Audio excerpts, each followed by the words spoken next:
Hey friends, here we are for another episode of LGOtv Big Talk, where we don't have small talk because small talk sucks. We just have big talk because big talk is where it's at. It's where the most interesting conversations happen. And my pledge to my audience is that I will bring interesting people to have interesting conversations. And my guest today is one of the most interesting people that I've had the honor to get to know over the course of the last couple of years.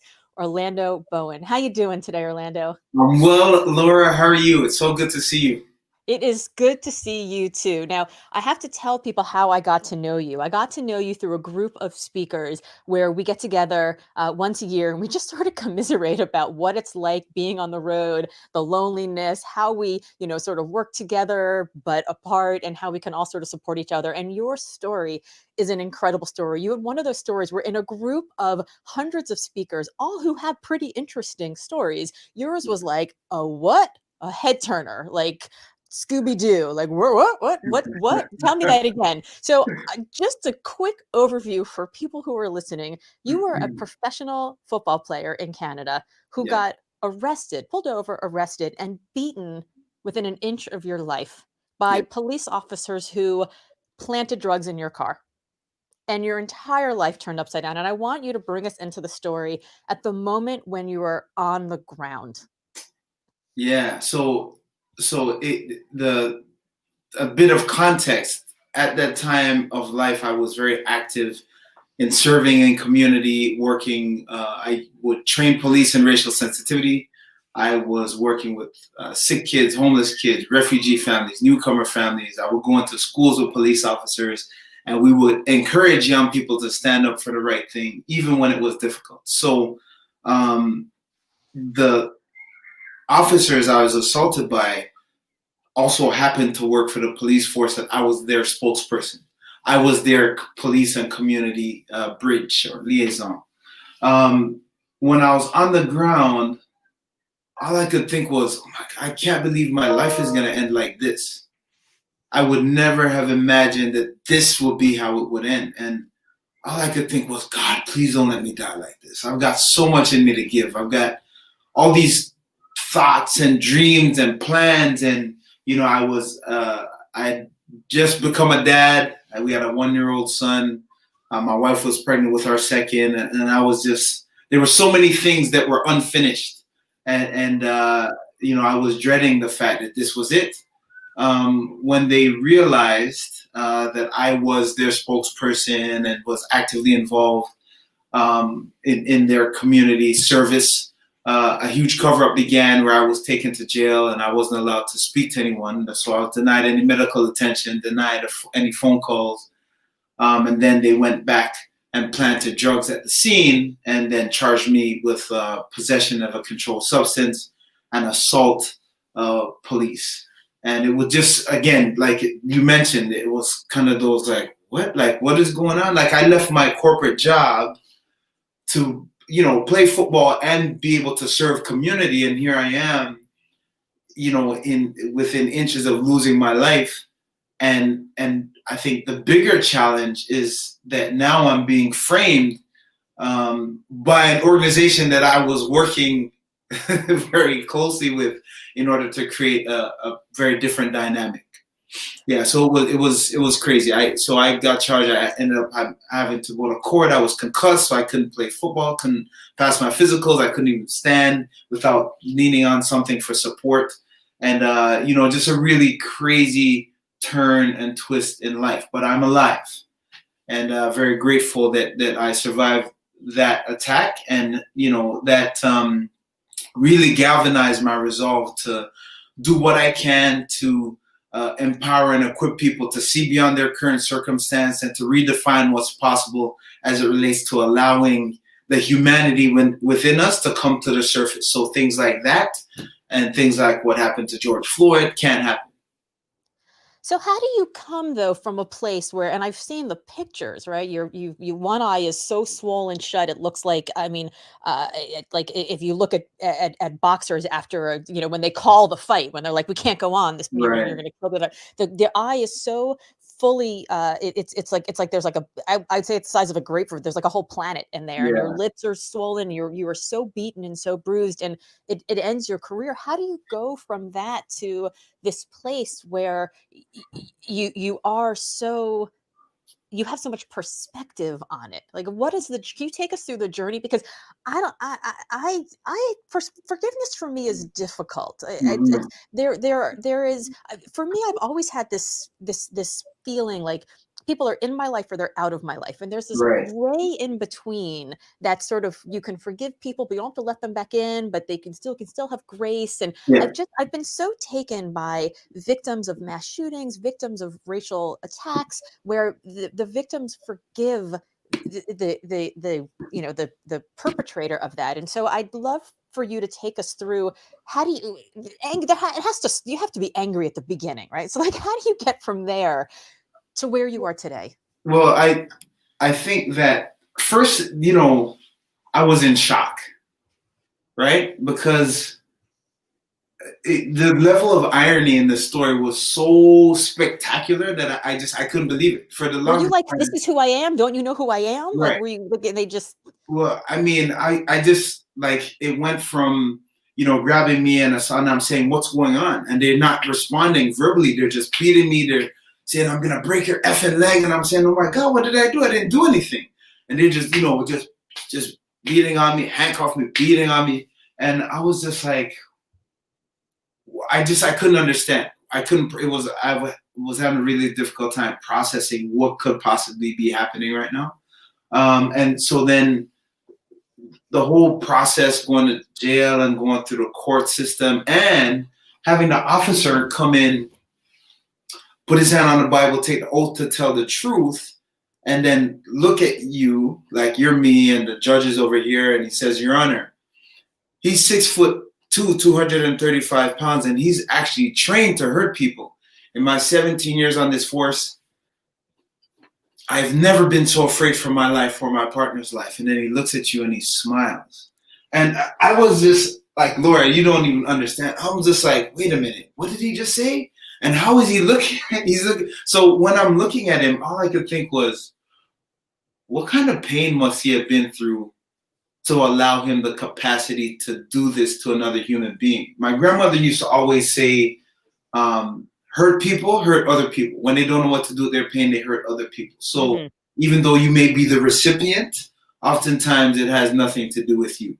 And in this instance, given what I had been committed to and the work that I was doing and the work I was doing with police, I I realized that it was bigger than me, right? And it was bigger than like just those two officers and myself, right? There was a bigger narrative there, and we quickly realized that I had to get through it so that I'd be able to give hope to people who were in situations that they felt to be hopeless. But it was a journey, and there are a number of little things on the way that that people said that I was like, oh, why would you say something like that? I'll give an example. The nurse. You saw pictures of my face after the assault, the morning after the assault. The nurse, those pictures were taken outside the hospital. So the nurse comes with her clipboard and she's taking notes. So she says, so what happened? And I looked at my wife, I'm like, Sky, there's no way she's gonna believe what happened. So I said, I got jumped.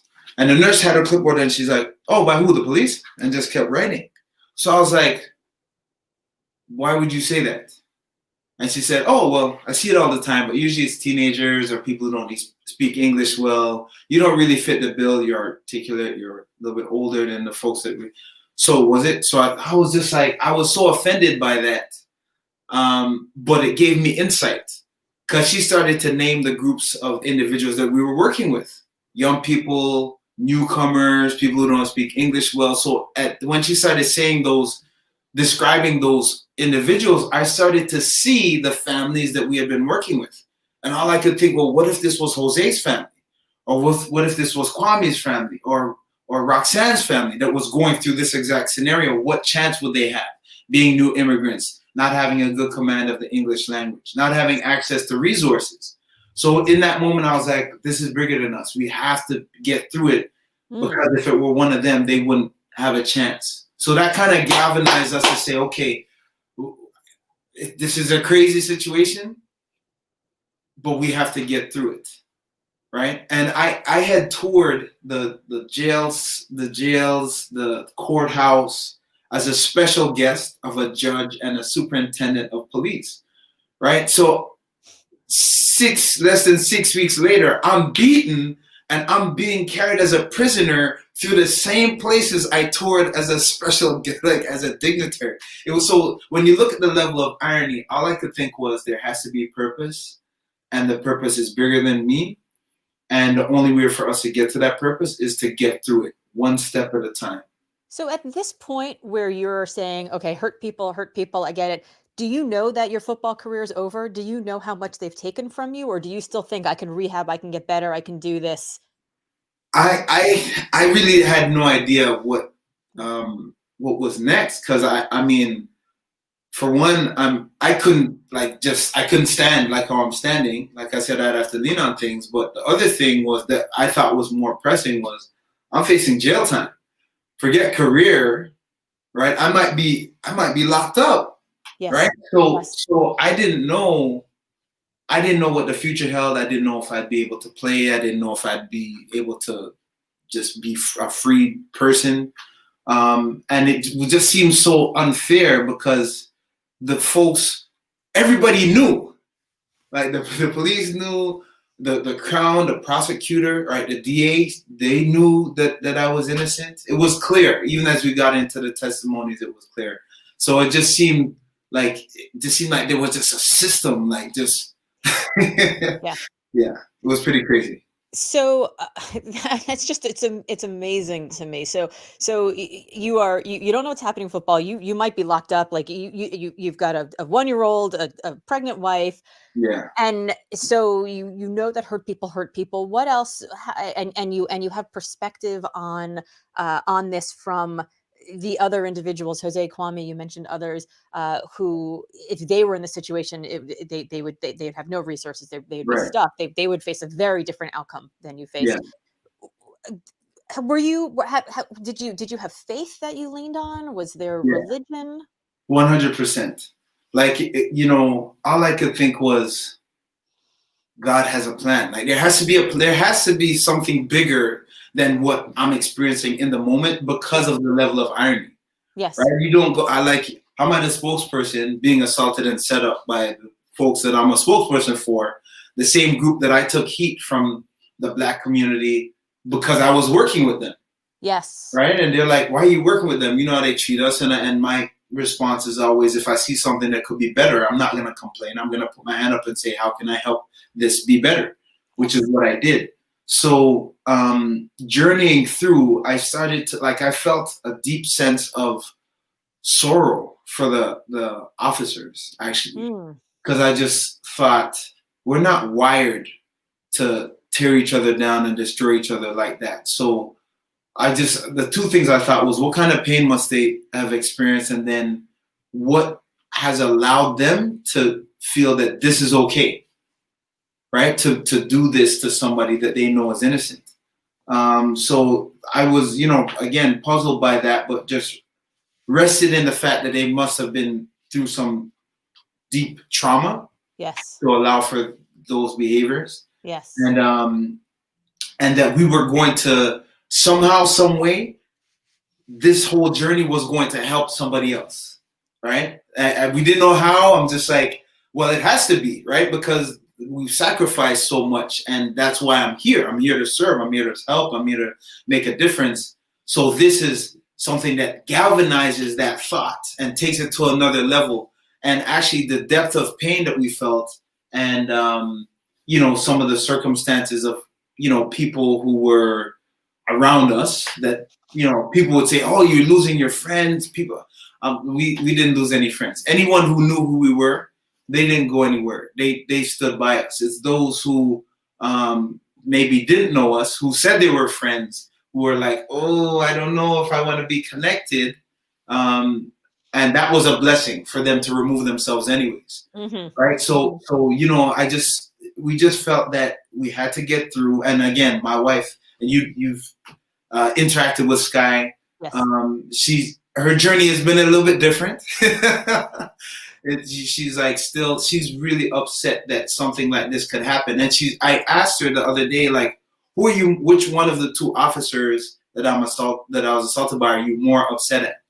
Right, and and she says I'm actually most upset at their supervisor because he knew better, and he still came out and defended them, and that speaks to the systemic challenge that we have. So it's been a real journey. When with respect to the forgiveness piece, I sat down to write a letter that would articulate how I felt, because in court I couldn't speak. So when they would be saying things and they would look at me with these angry eyes, and they were perhaps anticipating that I was going to be returning that, and I'm looking at them thinking, I'm not even mad at you. It doesn't fit their narrative. It really doesn't. Yeah.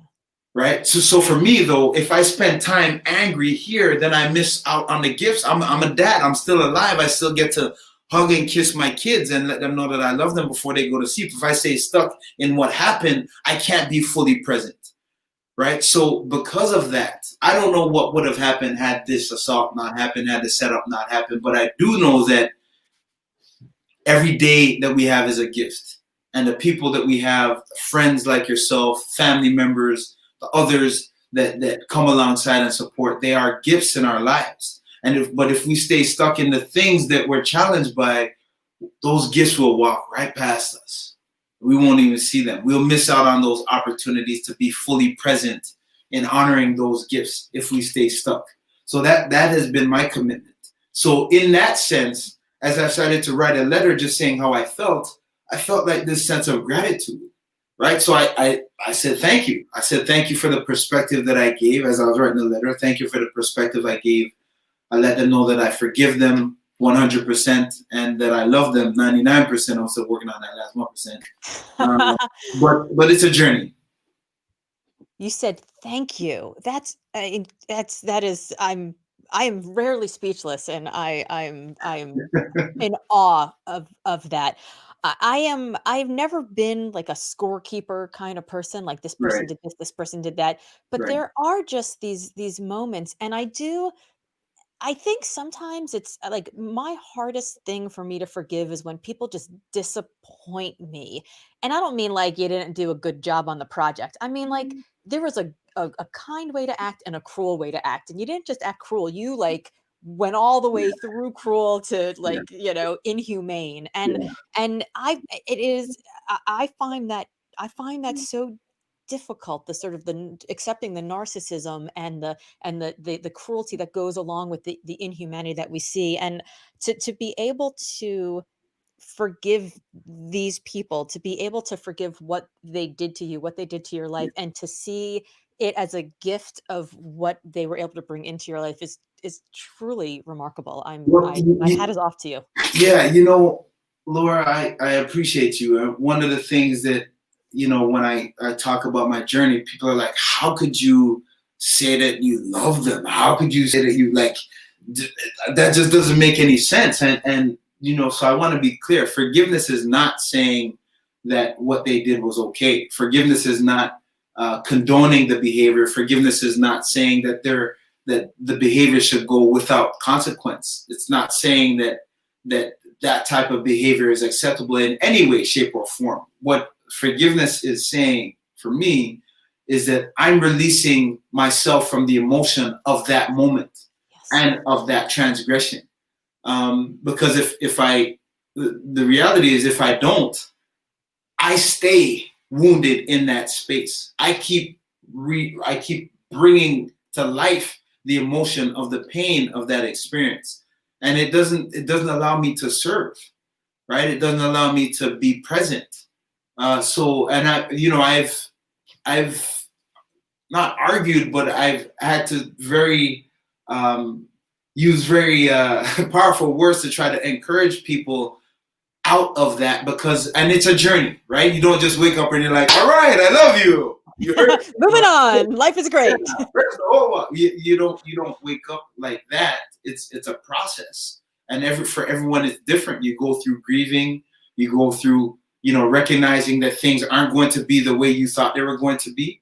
Mm-hmm. And but it's gonna be okay. And faith was huge in that. We will get together and pray as a family. We have people praying for us. We have people that would say, "Hey, what do you need? Do you need anything? How are you doing?" And we'd say, "You know what? We're good." We were lying, but we didn't know how to respond, right? Like we were hurting, and I didn't know if I was going to be in prison. But what could you do about it, right? Like, Yeah.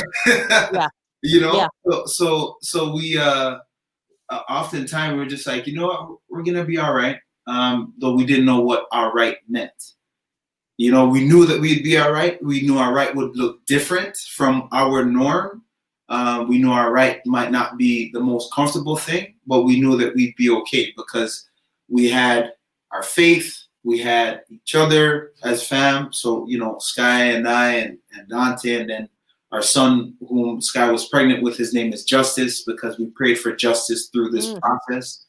And but even that, I didn't even think she was gonna carry to term because of the stress. Yes. I was like, this baby might not make it. And he suffered trauma in the womb for sure because of what we were experiencing. But we're grateful, we're grateful for people like you that are willing to just use your voice, your platform. You'll go through things and be like, you have excuses to not show up, but you still show up. Yeah. And you're who you are. And those things are, again, sometimes you don't realize how much of a gift that is in the moment. But, through our journey, we're like, yeah, we celebrate that. So we appreciate you. So, well, thank you. I think my willingness to get in the scrum and fight for what I believe sometimes gets me in trouble. But at the end of the day, I will walk through fire for other people, and I think that you want to have a lot of those people in your corner. And what I love about what you said was that forgiveness wasn't about letting them off the hook. Yeah. It was about letting yourself off the hook so that you didn't have to sit in this place, because once you've let yourself off the hook, you don't have to focus on what happened. You can focus on moving forward. You can focus on the rest of your life. And we we people will often, like, we're like in the personal development, self-help space, and business motivation. And you always hear people that are like, don't focus on the past. You're not going that way. Just look forward. And I tell people all the time, like, yeah, you don't want to wallow in your past, but the past is part of what makes you who you are. And all of those, the victories and the defeats, they're the things that allow you to shape and to grow and to become who you are. And they create this tapestry that is us. And they create the tapestry that is our community also. And if you don't want to focus, you don't want to wallow in the past, but being able to let yourself off the hook of being beaten, literally being beaten up by day after day after day, Right. allows you to figure out, well, what you can do with it, right? Like, it's there, Yeah. you can't change it, it's done. Now Yeah. what? But does it every time there is like a George Floyd, and I mean, Yeah. and we could name, hundreds of names, Yeah. does it re-trigger that? Are you able to stay in that place of forgiveness, or does it just with each one, is there like a little drip of poison that just gets you angry? I think that there's a disappointment, there's a hurt, there's a deep connection to those moments because I see myself Yes. there, and I just, I sometimes I feel like it's just like that could have been me, Hmm. that was me. It's only by God's grace that I'm here.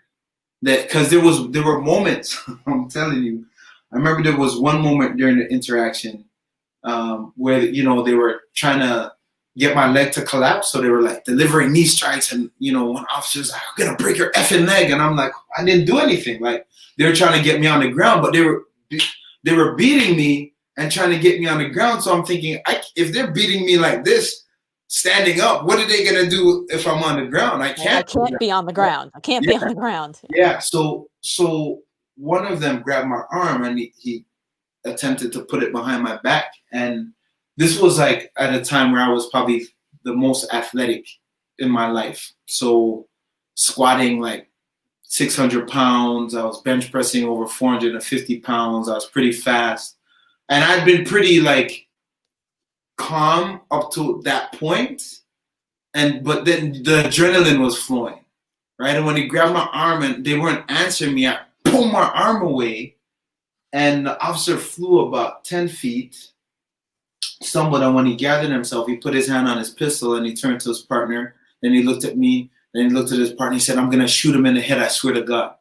And in that moment, there was like this, like time stopped. And I was like, even if I flinch too fast right now, yes, I will not make it home to see my family. It was like I will never forget that moment, because it was in that moment where I was like, humanity or the universe or God intervened, that stopped him from pulling the trigger. Right? So, so with that, sometimes though, I feel like when I see people die at the hands of the police, I don't know if it's like survivor's guilt. I wonder, like, why did I survive? Now, I answer that question with realizing that my life has purpose. And when I'm engaging with an audience, based on some of the interactions I've had with people, when they share what they walk away with, then it's clear to me why I survived, because their life has purpose. And sometimes their purpose, their understanding of that purpose comes through when we have a conversation or when I share. So, again, it's painful, but in order for us to get better and to move the needle on what's possible, sometimes pain is necessary. I think this is something that people don't realize when they're sitting in an audience and you're listening to somebody on stage talking about a traumatic experience. And the traumatic experience is the hook that makes their speech really exciting, right? It's like the reason, like they're taking on an emotional journey. And I think people don't realize I don't have one of those in my talks. And um, there were times when I was speaking that I was like, man, I wish I would have climbed Mount Everest. Or like, I wish I would have had some like horrible accident. Like, well, because how horrible is that for me to think? And, but it gives you that hook. And I remember talking to Allison Levine, who, we know in common, who is she captained the first all women's expedition up Mount Everest. And I was talking to her one day and she was like, you need to be represented by a bureau. And I was like, Allison, I can't. I haven't climbed Everest like you twice. And she was like, Laura, did you saw off your arm when you climbed up Mount Everest? Because when I called the bureaus to tell them about what I did, which, is pretty impressive, they were like, did you saw off your arm? Because we already got that guy, right? There's always going to be someone who's going to have more of a story. But I think what we don't realize when we're sitting in the audience is every time that person tells us the story and we're enjoying the trauma porn of it, they're reliving it a little bit each time. Like you have to putting yourself out there on the stage to tell this story so that you can tell the rest of the story, which is all about coming together as a team and having purpose. You have to put yourself back in that place emotionally. You just can't get up there and be like, hello, my name was Orlando and I was beaten by the police who planted drugs on me. And then, okay, let me tell you about teamwork. Yay. You have to like minutes. How do you find the energy each time to bring yourself back to that point so that you can tell the story, so that you can display your purpose, so that people can find their purpose?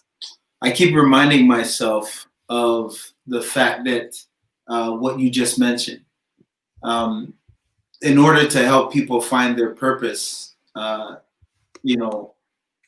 all going to journey through things, right? I love the quote, adversity reveals character, prosperity conceals it. Sometimes as we're journeying through things, we feel like we're the only one in the world that is experiencing the emotion that we're experiencing in the moment. And perhaps the incident or whatever we're experiencing is unique to us, but the emotion isn't unique to us. Right? So allowing people to understand that you could go through difficult things and be better because of the things that you went through. You could go through challenging times and be more connected and be more grateful and have a greater sense of purpose because you experienced that traumatic event. So because I believe that with every fiber of my being, what I share to help people, for some embrace it, and for others to start to think about life and their lived experiences a little bit differently. Yeah, and think sometimes life's greatest gifts don't look like gifts when they show up. Sometimes it looks like adversity. Sometimes it looks like a curse. Sometimes it looks like, oh my gosh, are you for real? This is actually happening right now. And sometimes it's only upon reflection, right? It's only upon reflection that you realize that some of those challenges were actually gifts. Yeah, it's funny that you say it that way, because I do think that life is, even the gifts that come looking like gifts often come with adversity also, even if you don't Mhm. realize it. So, as I mentioned to you, my next book is going to be called Wonder Hell. And it's all about this space of, wow, it's amazing. It's exciting. Something's working. People are buying my book. They're booking me on stage. Their business is growing. The family is thriving, whatever it is that your goal is, your purpose is, and it's working. But also, oh my God, I've never been so tired in my entire life.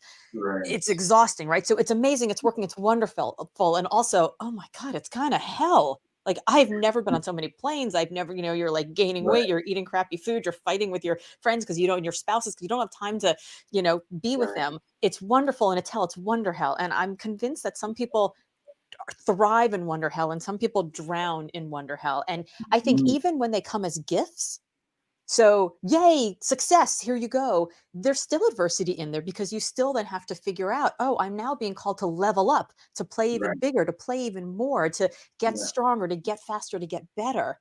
Yeah. So as you're out there on the stage and you are experiencing, you are teaching people that sometimes the gifts don't always look like gifts. You yourself are going through this great success where people are booking you to go on stage. You're known, nationally, internationally. You're being, brought all over the world. How did you handle those moments where you were called even more to do what you've wanted to do, but you have to also balance who you are and life and family and all the things that you hold dear at the same time? Mm-hmm.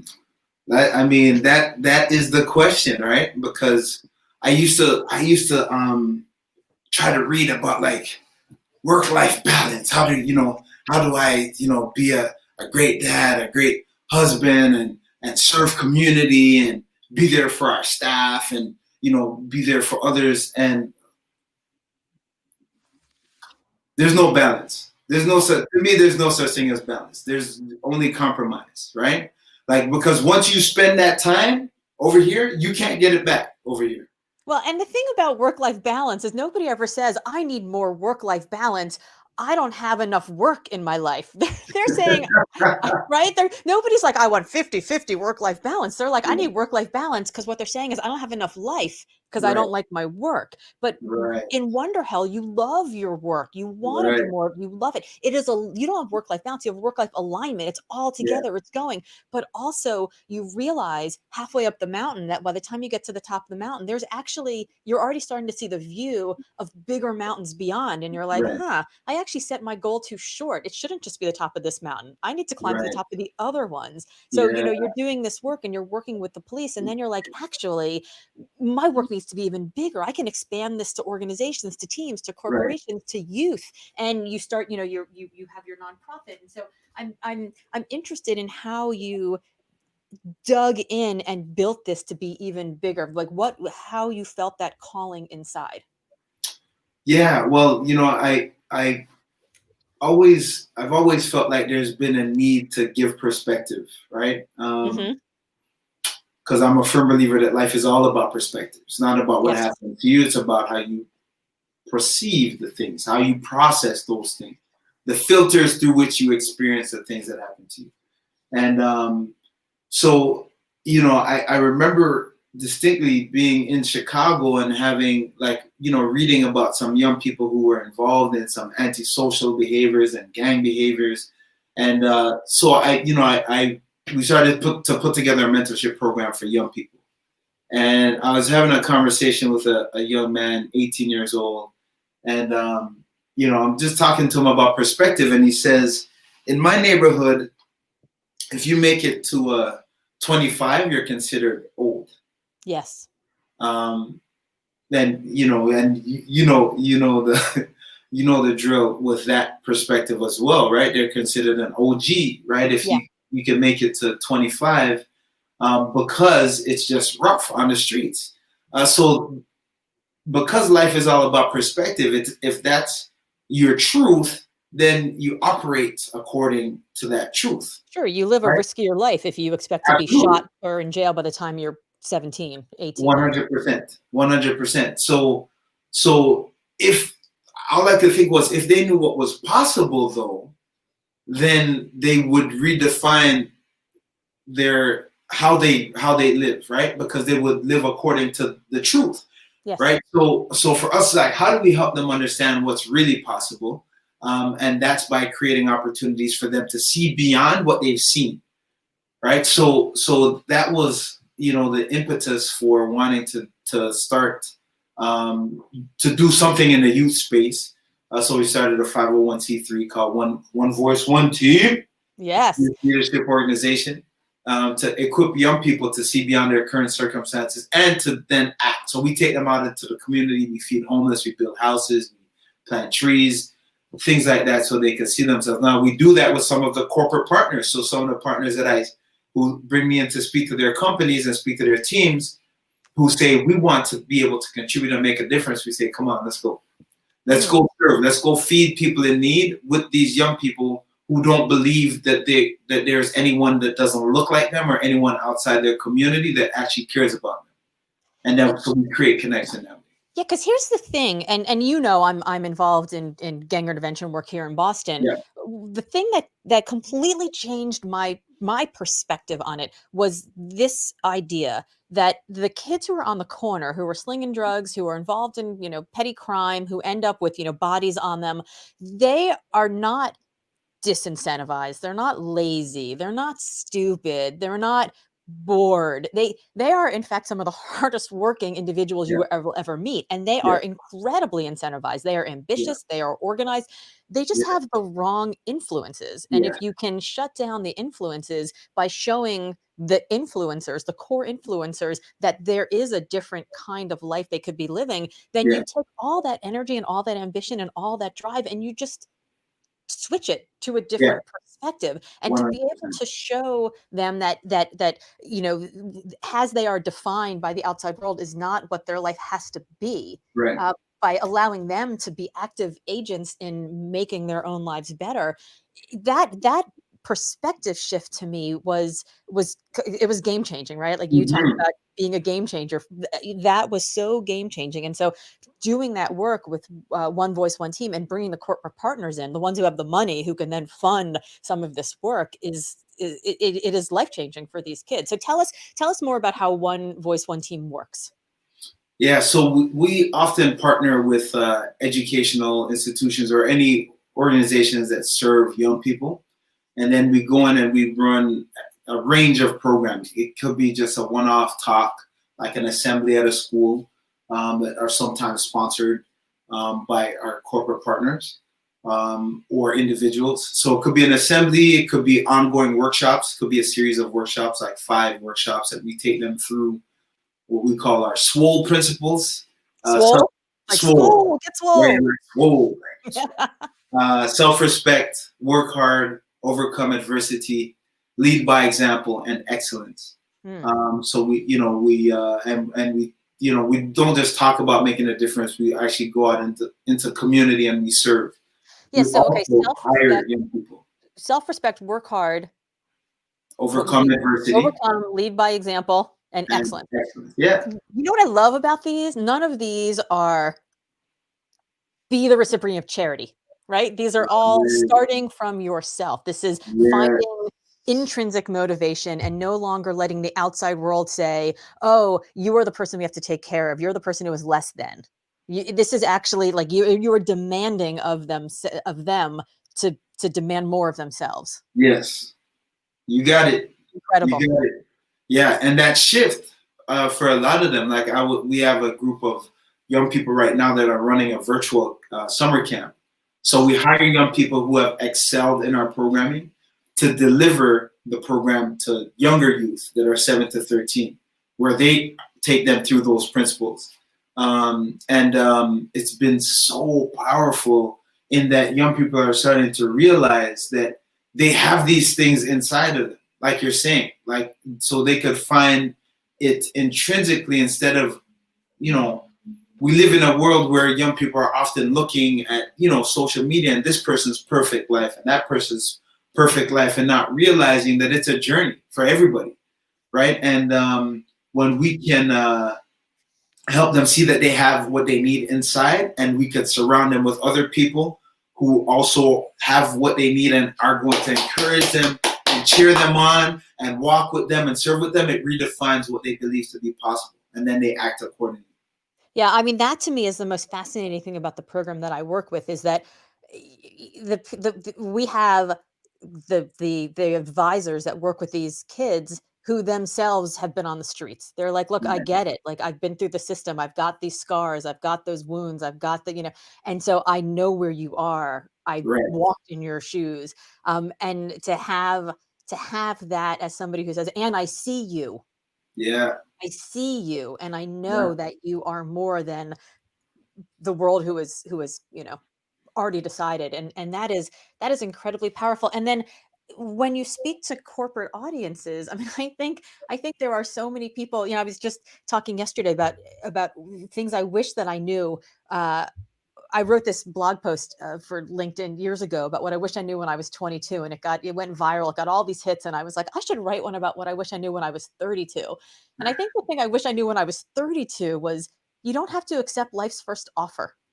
Right? Like, you can negotiate, you can change, you could, like, there are we all have personal agency, but I think when there are so much that's riding against you, when you're a youth, when you're, first generation, when Yeah. a person of color, Yeah. a black individual, there's so much systemic stuff that's riding Yeah. against you, that the first offer, the second offer, the third offer, the fourth offer is still shit. Like, you have to, Yeah. like, you got to keep going.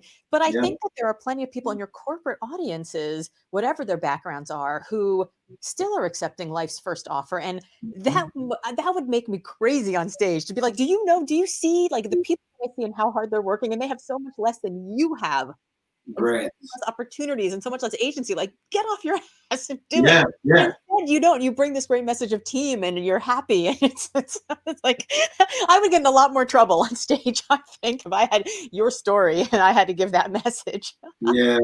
I hear you. And part of the message is getting off the sidelines and being a game changer for others, Yeah. right? And recognizing that,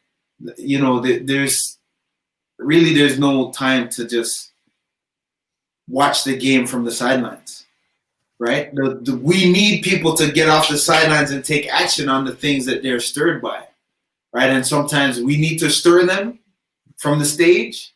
Hmm. Sometimes the stirring happens from, what's happening out in community or in the world of news. But when we look at what's possible for us as a collective, to me, it's like we have to do all that we can, and we have to do it now because the need is now. The need is absolutely now. And I think what happens is people go, "Oh, well, how can I help? How can I help?" And then they send, a donation, or they send a teddy bear, and they pat themselves in the back, and then they go on with their day. I mean, even, in the US, we saw it happen after George Floyd. There were tons of demonstrations. There were people rioting in the streets. There was, we're ready to burn the place down to find change. And now, it's been a little while, not that long. Things are pretty quiet once Right, again, right? It's like, okay, good. I did what I needed to do. I feel good, and I moved on. And they're not doing the hard work of changing the game, right? They're right, playing a play, and then they're walking right, off the field. right. Yeah, and I think that's it presents an opportunity for us, like the collective us, to say what can we do right now? What can we do to move the needle on what we know to be possible for us? Yeah. Right? What does greatness look like for us? What are the voices that are missing the stories that are missing? How do we bring those to the table? How do we amplify voices that may not have been heard, but through their amplification, we all get better? Like, I think it just presents a real opportunity for us, as challenging as it has been. I think to now be able to have these conversations that honestly, I never thought I'd be having these conversations in my lifetime. So what does greatness look like to you? Greatness in terms of community or general? I'll let you take it how you want. Okay, beautiful. Maybe you can take it in any perspective you want. Okay, beautiful. So when we talk about greatness, I'll start with the most important role that I have in life, which is as a dad. Yeah. So greatness for us is empowering our boys. We've got 3 boys: Dante, 17; Justice, 16; Marcus, 14. Is empowering and equipping them to love who they are, love what they do, love people, and use their gifts and talents to make a difference on this planet while they take care of themselves.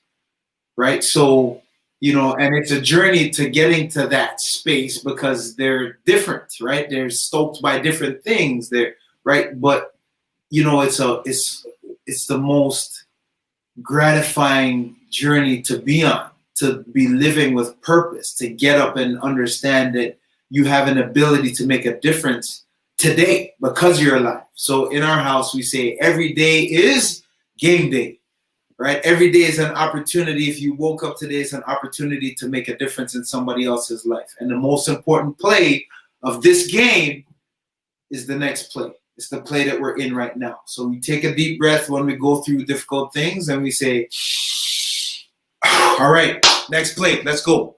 And then you get ready to be fully present and to learn from what you've experienced, but to never stay stuck in it. So excellence to me is when we're in a space where we are collectively acting on that sentiment, where we're using our gifts, our talents, our lived experiences to pour hope and positivity and possibility into the lives of others. So what do you do if you're leading a team or leading a family and they're just kind of not doing it? They're mailing it in a little bit. How do you get them going? How do you remind people of their greatness? Well, I think one of the things that we do, again, going back to the notion and the saying that we have, that life is all about perspective. When they're not bringing it, if they're mailing it in, our first thought is, maybe you don't understand. Maybe you don't understand what's possible. Maybe you don't understand your own giftings. Maybe you don't understand what's at stake. Let's start with bringing that to the table and understanding your ability to contribute and shift possibilities, right? So let's start with that. Because oftentimes people are just kind of going with the flow, right? Going through the motions and, this is what I do, this is who I am. But, and sometimes what gets lost is the impact that they can have, right? And that, so it's happened a number of times. I remember we were at a school and we were presenting, and after the presentation, the office administrator comes and she says, "Oh my gosh, the principal, she wants to see you." Like, she's crying in her office. I said, "Oh my gosh, what happened?" You got called to the principal's office. Yeah, I get called to the principal's office. I go in there and she's got tissue and she's crying and she says, "What your team did today reminded me of the reason that I got into education in the first place.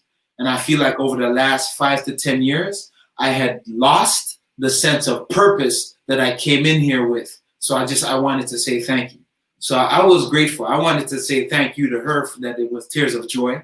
And also that, that whatever we could do to help remind people of their purpose and their giftings, that in and of itself, that moment to do so is a gift to us, right? So it's when you can do things that help remind people, and it's a perspective you bring, Laura, when you step into a space. It's the stories that we share that enlighten people. And then we challenge them. We challenge them to do something with that. I think each of us have a moment where we saw our greatness.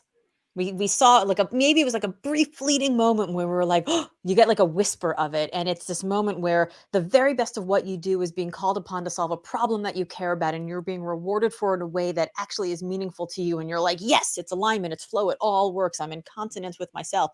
And I describe that in my book as this feeling of being limitless. But I think that most people see it for only a brief fleeting second and they think they got lucky, but they don't realize that it's like something that they can access all the time. Or maybe they don't believe that they're really worthy of it. And they think, well, I can't really do it again. It's going to be an accident. And I think the gift that you bring is that not just that you help people to understand why reaching their greatness while striving for excellence is important. You show them that each one of them has it in them in some Yeah. way, and you show it to them in a way that they can actually believe it and act upon it. And if they're afraid to do it, to see the rest of the team around them as the community to help them get there. And you talk about this as Ubuntu. I want you to talk a little bit about sort of the Yeah. team and sort of how do you bring teams together so that each of them, there's no I in team, right? Yeah. But I was I've just been watching the Michael Jordan Last Dance, and he's like, there's no Yeah. I in team, but there's an I in win. Yeah.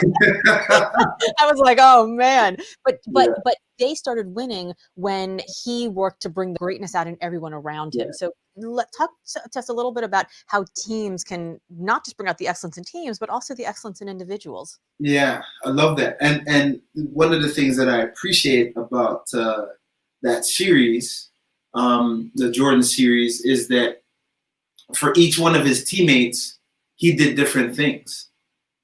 I think it is really important that you know who we say know who you're rolling with, right? Like know who your teammates are, know what they're passionate about, know what stokes them and gets them fired up, know what challenges them, know why they play the game. Because I think the understanding of all those things is what allows you to speak to those things in a timely manner that help to bring perspective, that help to uplift and bring, just bring insight in terms of their contributions. That's what he did. He knew which teammates that he would talk trash to. He knew which teammates that he would challenge. Yeah. Right. He knew which teammates that he would encourage and say, okay, you could hit. Okay, good. I see you.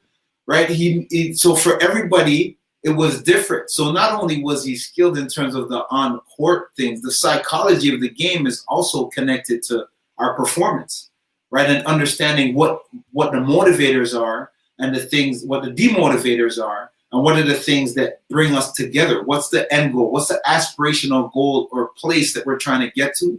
And what is it going to take from each one of us as individuals to come together and leverage those gifts and skills so that we as a collective could move as efficiently as possible towards that goal and that target, right? So it's, creating spaces where we could get to know our teammates better is definitely of importance. And we facilitate, power circles where we have conversations about things that give us insight into what people's intrinsic motivators are. And so that we could speak to it. I know my teammates who, I have a teammate who works so hard.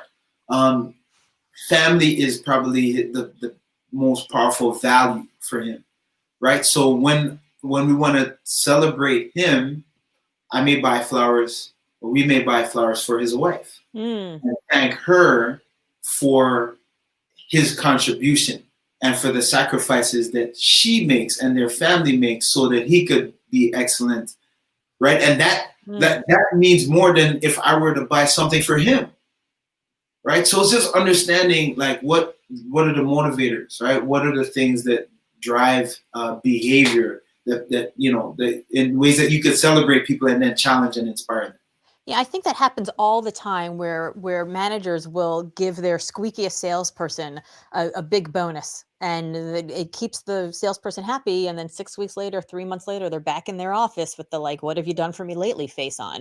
And unless you have a conversation about what they really care about, it may be Yeah, that this salesperson is killing it. They're kicking ass and they're on the road all the time, but yeah, they'd like to work from home on Fridays because they right. travel all the time and because they care about family, right? So it may be that all the money in the world doesn't help, but being Yep, home on Fridays does, and it actually doesn't cost you any money absolutely. to let them do that. But it really does take having that conversation, that real Yeah. conversation with a real human about what they Yeah. care about and really seeing the person for the person. And that's Yeah. challenging because I think sometimes your team members don't really want to tell you what's actually going to incentivize them, right? Like if your team member saying, I want to kick ass in this job for 3 to 5 years because then I want to go to this place and be at that level, they're Right. afraid to tell you that because they think that you're just looking for another job. But if Right. if somebody who works for me is telling me that in 3 to 5 years they want to go be the COO of, one of my competitors, I'll say, awesome. I know you're going to you're going to bring it for the next 3 to 5 years because you are ambitious. That's not Right. threatening to me. That's actually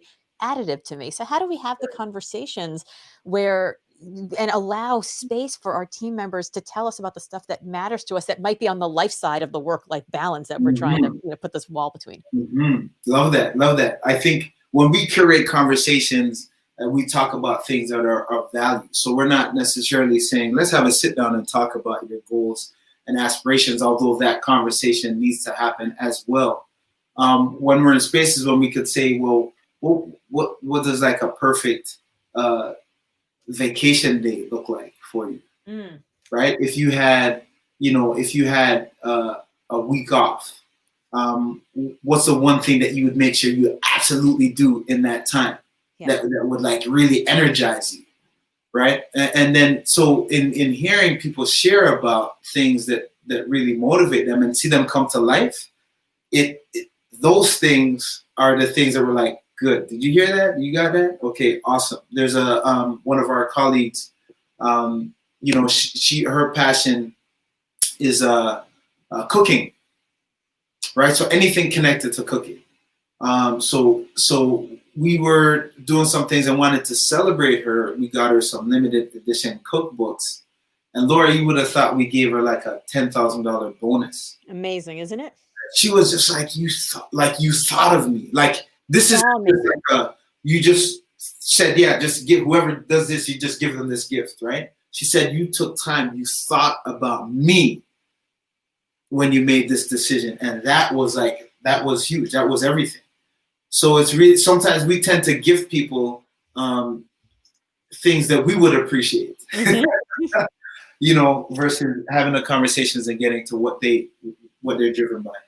So there's a theme here, right? It's about seeing people, right? Those officers Yeah. didn't see you. Right. Right? Right. We don't see our teammates. Right. The young people you work with are not being seen by other Yeah. people, and it's Yeah. and just taking the time to actually see each other as Yeah. humans makes all of our interactions so much better, so much stronger, so much more profitable for our companies, so much more Yeah. fulfilling for us as humans. Yeah. So Orlando, where can people who have been watching this find you? They can find me at orlandobowen.com. They can find me on Instagram at Orlando Bowen, Twitter at Orlando Bowen. And just, if something resonated with you today, please feel free to reach out and share. Or if you want to share with Laura and then she can share with me, please do. The work that I do is, it's really simple. Like the reason I have breath in my body is because your life is important. And and because your life has purpose, and we talk about the spirit of Ubuntu, right? The notion that because my humanity is connected to the humanity in you, and we've run a campaign through our summer camp where it's all about letting people know that I see you, I see the humanity in you, and not only do I see it and connect to it, I'm willing to stand for it, even if that means getting into good trouble, as the Yes. late John Lewis would say, and Laura spoke about earlier in terms of getting in trouble from the stage, right? It's okay to get in good trouble that allows people to see their possibilities and allows them to move the needle in a positive way for their companies, for their teams, right? That's why we do what we do, and I'm honored to be able to be connected to amazing, passionate, brilliant, talented folks like yourself, author of Wonder Hell. Upcoming to be out in 2024. Yeah. So just again, honored. But the humanity in you is what connects us, and what connects us to folks out on the road, and we want to move from that understanding of just being a mere connection to the knowing that I'm willing to stand for you. I love that. That is a beautiful notion, and I hope one that we that becomes more and more reality. And with that, I want to thank you so much for joining me today. Have a great Honored. day. Thank you. You as well, Laura. Bye for now.